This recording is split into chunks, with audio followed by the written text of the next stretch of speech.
Greetings, Batprince here, and today we are playing Freud's Bones. Start? Oh no, quick. Language. This one. There we go. Alright, new game. Freud. We're gonna have to read all this, or can we just, continue on? So Dr. Freud would be nothing more than vernal, preserve, and angry. Nothing more. Deep secrets, they are mirrors. I think you should know him. Maybe fraternizing with the genius will surprise you. Alright. What's going on here? Chapter 1. The Dark Night of the Soul. The long, dark tea time of the soul. Professor Dr. Freud. Freud was a noodler.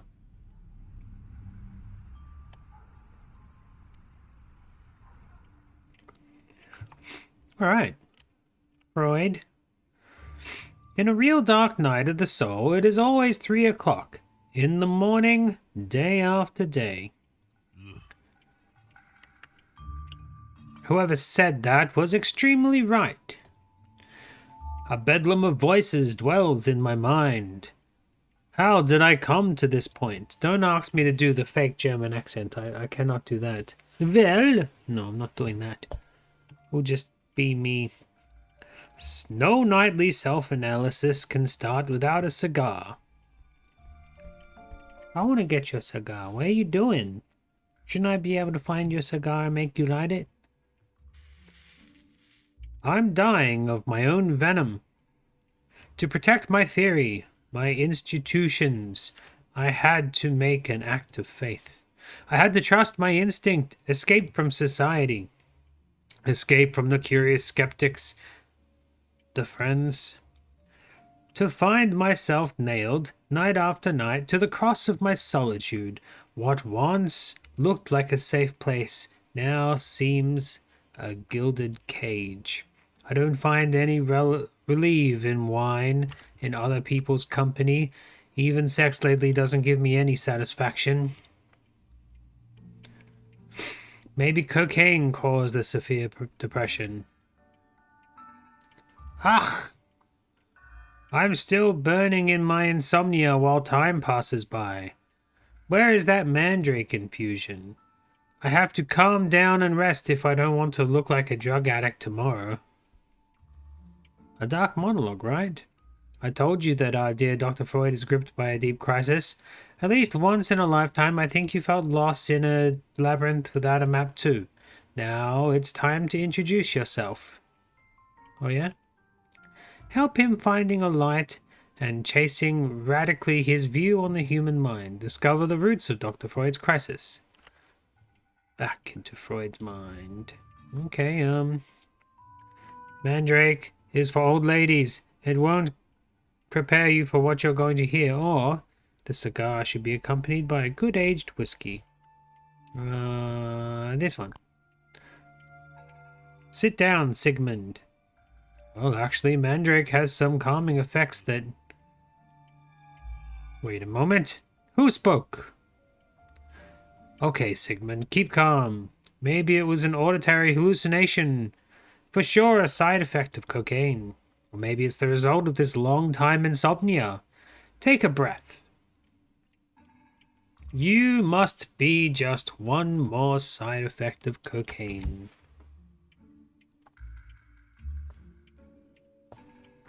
Just practice gradual abstinence. Smoke more and allow yourself a bit of fun, of loss of control, or you will become neurasthenic. Good. It's been short. It went away fast. I better find that damn mandrake and go back to bed. Or maybe your inner demon decided to shake you off.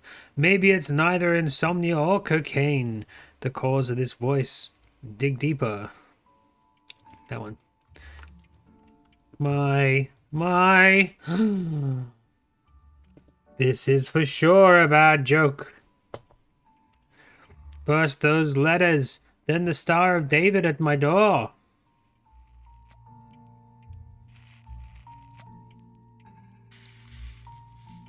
And now this trickery. Where are you? Come here. How weird to ask a voice to come out. I don't think it is weird, but is stupid. Shut up! Come on, Sigmund. It's just a nervous breakdown. You can get away with this. You should question me instead of tell me to shut up, or you're trying to handle the situation with arrogance is not necessary. I'm here to help you. Here to help you. I don't need more matters in mind. The unconscious and the superego are sufficient. He always acts like this while under pressure. This is Dr. Sigmund Freud and all his cynicism. After all, he knows very well who you are. Who better than the creator of psychoanalysis could explain the task of an inner voice? The time has come. It is up to you whether to be his demon or angel. Sigmund, I can be your own personal Lucifer.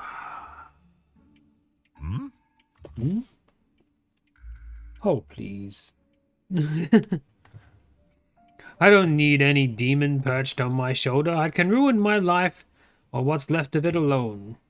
Sigmund, under my control, you'll be free from your sorrow. Sigmund, let me take the weight of your consciousness upon my shoulders. And free from control. There's no freedom that can be imposed against your will. Despair, go away. I don't know. I am the owner of my thoughts. I am the captain of my soul. Facing arrogance, you must answer kindly and cleverly. Sigmund, now you. Touch your chin? I don't know. Touch your chin.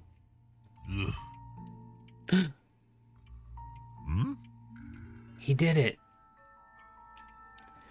May you be cursed. That's not real. I can't control my movements. Dr. Freud is predictably reluctant to your presence. Now it is time for you to take control. From now on, you can manage his movements and taking decisions about his life. You should know that you don't have to stand up against inner voices, or I wouldn't want to take your soul, but I'm forced to do it. I'd say this one. You should know that you don't have to stand up against inner voices. You're deliciously fussy. You're stubborn. You should be part of my unconsciousness. There is a reason I don't know if you're here. I let you take control, but remember, I am Sigmund Freud. Explore Dr. Freud's office looking for clues that can reveal the cause of his crisis. Left-click on items. Tobacco. Smoking is vital if you don't have anyone to kiss. Here we have Cuban cigar. Freud is a hardened smoker. Smoking seems to help overcome stress and promote concentration. Actually, it's what he seemed to like most in his life. The stress bar also increases and decreases in relation to the type of cigar smoked and the frequency in which he does it. Oh, Vienna Cubana. Exotic taste, strong spirit, ideal for my dreamlike journeys. My desk is strictly chaotic. I assume you want to poke around in the drawers, so I'll get ahead of you. Okay, an old pipe? Of my father Jacob.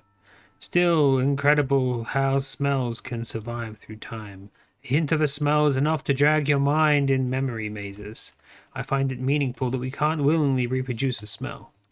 If we could, we'll spend days in bed remembering the scent of a distant love or a childhood's bed sheets. Okay, dude.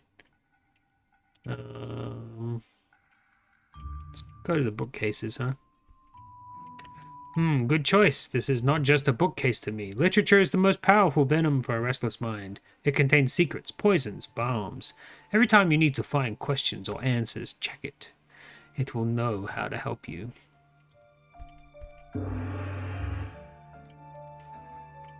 I clicked on the Buddha. My atheism is not denied by this object. I bought it during a trip to America. Looking at it makes me feel peaceful. How romantic of you to watch the show. Do you want me to give you a ball of yarn to complete this scene? Save the ball of yarn for your mother, source of every perversion. Irritating. What's on the message? Nothing is more visible than things hidden. Confucius. It's Socrates. Socrates. Face and his features of snarky satyr always inspire me. Do you know his most famous and misunderstood exhortation? To know oneself. Know yourself, exactly. It was engraved on Apollo's temple.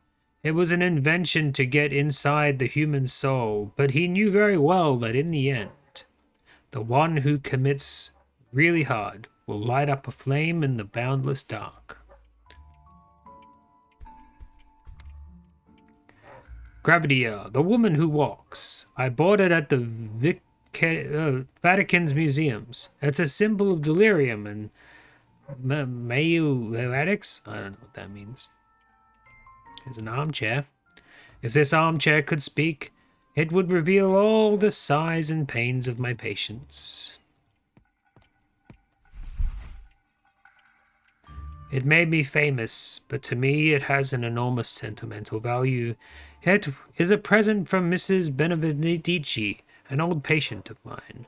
I covered it with this Persian rug to make it softer, and then I realized that my patients took the benefits from laying down. The trance status lasts a long time, and they're less reluctant to let thoughts slip out their lips. Banana, fine. Through the telephone, you can call Mina, my sister-in-law and secretary. Never mix your job and your family, remember? What am I doing? Am I starting to give you advice? What things are on your desk? We have some Egyptian statuettes. Egyptians, what an exceptional people. Right now, I would resume their custom of gouging brains out the noses of the dead, just to make you disappear. I think you'll end up worshipping me as an Egyptian cat. To worship does not exist in my vocabulary. Sure, bud. Sure.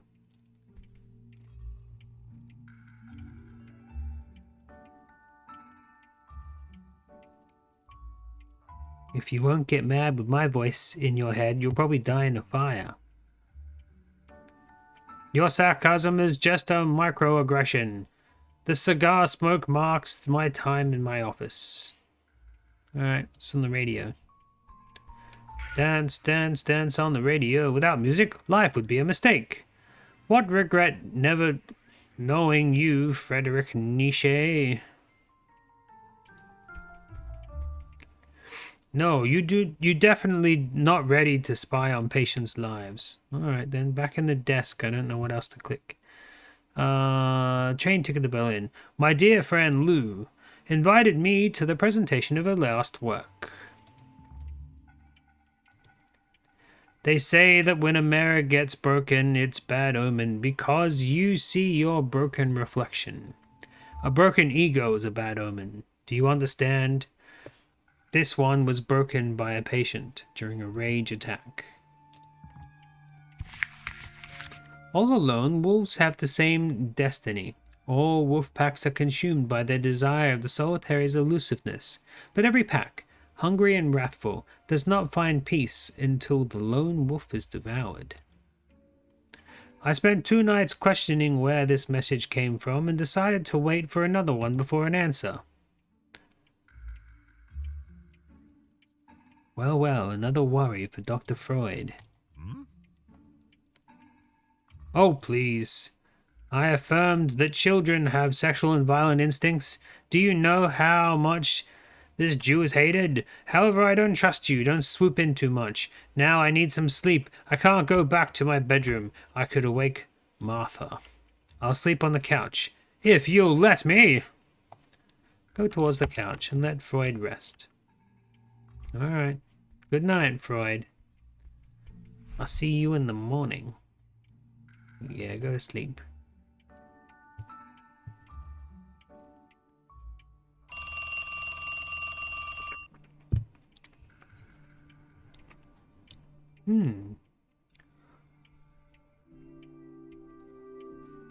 Click on the notebook. What? So many nights? Oh dear. Lots of things to remember. The dawn peeps on another day that may be worth anything or nothing. Ah, this migraine is still a real thorn in the skull. I better start my day with a hot black coffee, although it would take a bit of magic dust to regain strength. I assume Dr. Freud just thinks you're a bad dream. Remind him that you're here. Today you'll have to deal with his routine. Sorry to disappoint you, Sigmund, but I'm still here. Oh!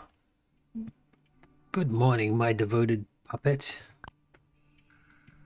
Yeah, let's really tick him off, huh? I've been fighting against myself for years. You're just a little tiff compared to my psychological fights. Head to the phone to communicate with Mina, his sister. Alright. Freud house.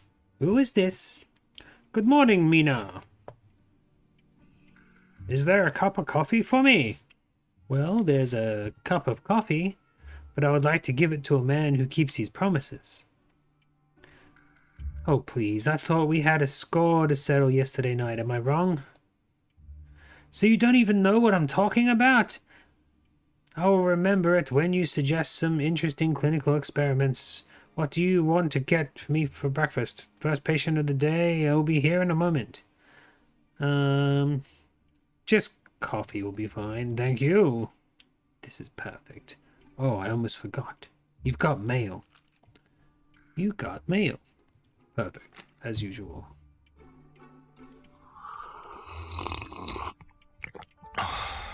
Coffee and mayo. 5 minutes later. Let's read the letter. What's the letter say? It says Bellevue Psychiatric Clinic in Switzerland. Dear Dr. Freud, I'm writing this short but heartfelt letter to introduce you to the woman I sent to your office, Elsa Kovacs. Elsa is a very special creature, and I want to let you know that unfortunately my efforts to cure her have failed. Cold baths, electroshocks, the use of charcoal and bromide, messages, everything was made in vain. I'm relying on your wise care and your innovative methods, hoping to have good news about her after your treatment. I admire the dedications of some doctors, but this concern... the words of the doctor feel an affection, or don't trust doctors who are too much apprehensive. Something doesn't add up. That's what I'm picking. Oh, you're finally starting to look like me. I'm not inclined to trust either. We'll see. Still, have a letter to open. You better hurry up. What? Is there something strange about this letter? Yeah, there is. I can't read it. Peace, writing, and erasing. I don't know where to start from. Something from Lou. Damn it, Lou. Your great charm and your emancipation make you uncatchable. You're attractive to every mind. This way it's in the fin. Okay. Oh, I actually have to click what's wrong. I can't find peace. Writing and erasing. I don't know where to start from. The train of my thoughts breaks as reason takes over. Instead, I wish the flame in my chest, which lights up to the thought of that afternoon, could speak. I've always admired the fierce elegance of your silence, and this very silence brought me to you. I wanted to know what was hidden in that fog. A woman surrounded by men. tends to rise up or to perish. You seem floating. Our touch has aroused fantasies in me. Fantasies. Oh, I don't even have to pick them out. They just turn up as little magnifying glasses. Afternoon.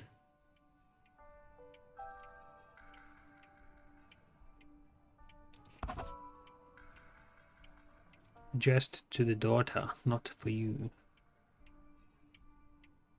Yes, your daughter has been hanging out with boys. Rome, huh? Mosquitoes and good wine. The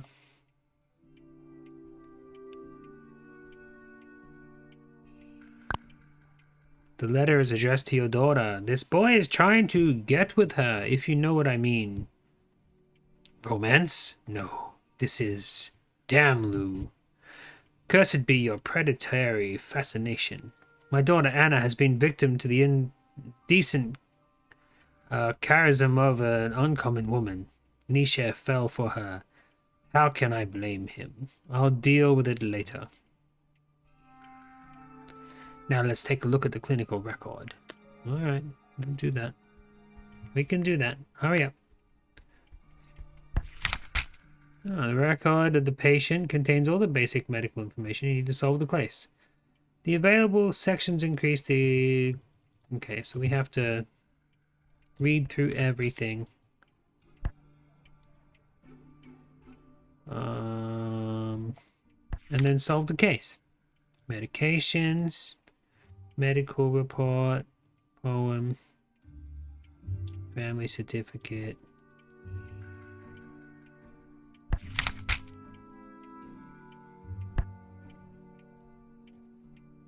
Cool. So eventually we're going to have to solve the case. But not today. That's enough playing around with Sigmund Freud's brain for today. I'll see you kitty sometime later. Nighty night.